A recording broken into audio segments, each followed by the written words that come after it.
Paradox, the Kabbalistic Path of Expanding Consciousness. Part 7, Tools for Managing Paradoxes, introducing the Hashmal Jig, 1 of 3. Paradoxes often start out hidden, but there are telltale signs that we have entered the maelstrom of a paradox. When those appear, it's time to start excavating, because there are sure to be secrets hiding beneath.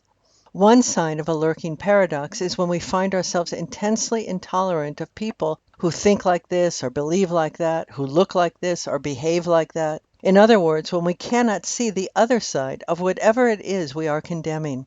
That is one sure sign that a paradox is poking through, and we've only unearthed one of its poles. This was discussed in Lesson 6.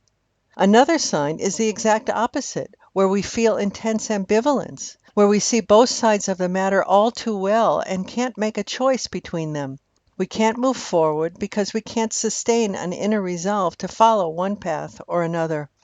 Sometimes it looks blue, sometimes yellow. I just don't know who to believe. Because ambivalence produces anxiety, our knee-jerk response is to pick a side and then eliminate the paradox by proving that the other side is one big lie. We'll call this the political solution to paradox. Oftentimes, people don't even realize that this is what they've done.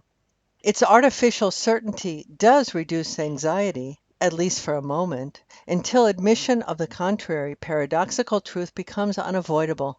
At that point, a person must either admit that he has based himself on a half-truth, which is also a half-lie, and recalculate his course, however humbling that may be, or decide to carry on as if the half-truth were a whole truth, because it's too late to turn back. Many choose the latter, face-saving option. It is one cause for the high incidence of depression in our days. The Torah's advice for addressing this dilemma is the Hashmal Jig. The term Chashmal derives from Ezekiel's vision, the mystical passage that is the focus of kabbalistic inquiry. The term means literally electrum and refers to amber, the yellowish tree resin that enchanted the ancient world with its magical propensity for exerting static electric charge.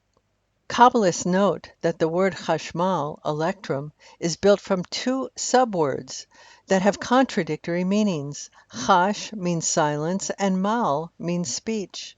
In modern Hebrew, Chashmal means electricity. In science, electricity, short for electromagnetism, refers to a whole spectrum of expression from X-rays to radio waves, including both visible and invisible light. A science primer explains how to generate Chashmal. A vibrating magnetic field creates an electric field, which in turn vibrates and creates a new magnetic field, whose vibrations create still another electric field ad infinitum. This interplay between alternating magnetic and electric fields is what creates electromagnetic waves, including light.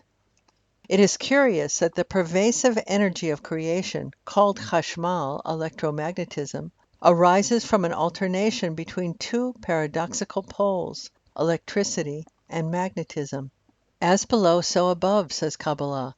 The pervasive energy of consciousness also comes from Chashmal, the vibration between the two paradoxical states of Chash and Mal, silence and speech. Chash and Mal, silence and speech, are literally opposites and produce a specific paradox unto themselves. Yet as Kabbalistic polarities, they also serve as a prototype for all paradoxes. In the next two lessons, we will explore the paradox of Chash and Mal in its literal sense. In subsequent lessons, we will generalize upon these teachings and use Chashmal to model the universal features of every paradox.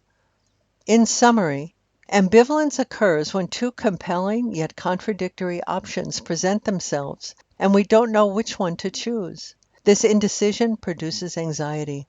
One way to restore certainty is to pick a side and prove that its contender has no merit at all. But this political solution will eventually collapse because it is not true. Chashmal is a teaching derived from the Torah. It turns the vacillation of ambivalence into a spiritual practice that trains the mind to hold complexity and clears the way for right action, as we shall see. It is called the Hashmal Jig because it jiggles the mind open to higher truths, as we shall explore in subsequent lessons.